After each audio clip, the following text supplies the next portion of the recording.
wonder why I walk in every day with a wet bun on top of my head, that's because I'm on the women's water polo team here at San Jose State. I've been playing water polo for 4 years. This is my 5th year and my 1st year here at San Jose State.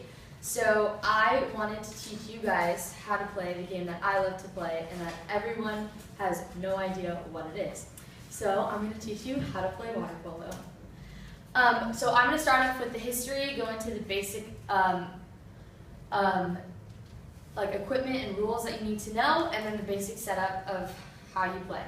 So this is William Wilson. He was a Scottish swim coach, and he created what he called aquatic football. And he created this by combining 4 different sports: soccer, rugby, wrestling, and American football. The first game actually came over to the U.S. in 1888, and it was added here into the Olympics for the men's in 1900, but not until 2000 for the women's team. So this is a picture of the current senior national team, which is the Olympic team, and just this year they are Olympic, World, Junior World, Youth World, World Cup, World League, and Pan American champions. So the hashtag trending on Twitter is all gold everything, and they're going for another Olympic medal in 2016.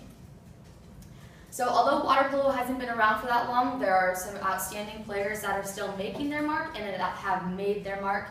So starting off with women's water polo, this is Maggie Steffens and Brenda Villa. So they are Maggie Steffens currently plays at Stanford, and Brenda did play at Stanford. Maggie Steffens lives 50 minutes away from here in Danville, California.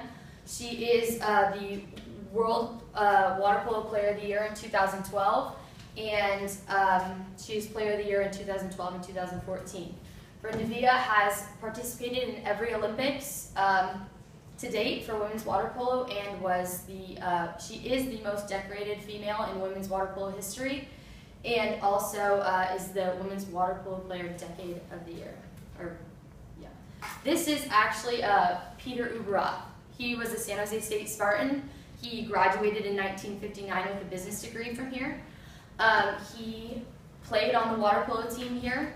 He was president and CEO of the LA Olympics Organizing Committee and actually brought the LA Olympics to LA in 1984. And he was also the MLB commissioner of Major League Baseball from 1984 to 1989, and he is the man who made it possible to bring back the men's team this year. So I actually got the opportunity to meet him at the men's game just 2 weeks ago.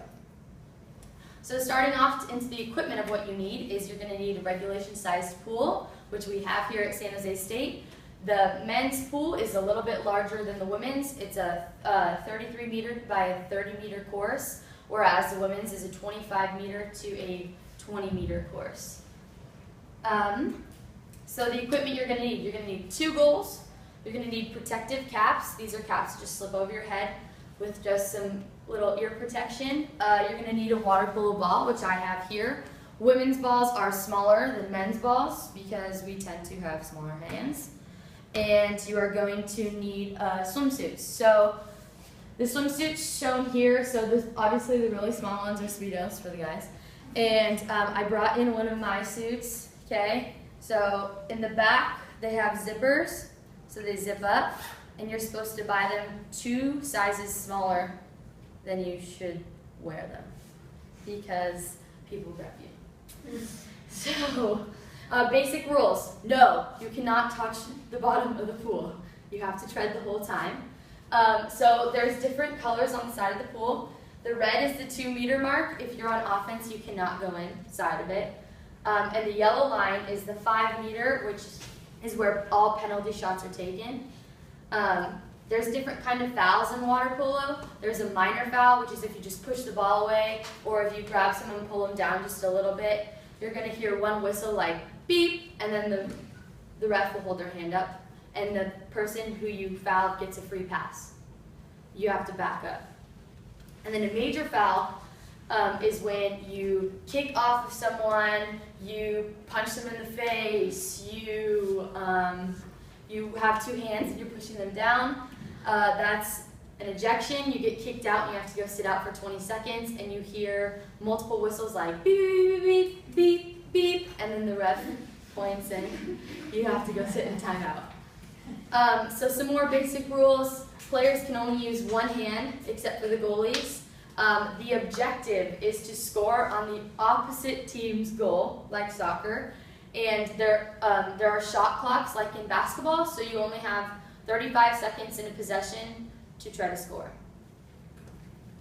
So just really quickly, the basic setup of offense and defense is you have drivers, which their main role is to swim up and down the pool and create plays and also try to score, obviously. And then we have utility players who do the same thing, but they also try to go into the hole set position, which is in the middle where you are trying to get the ball. You're a very strong player.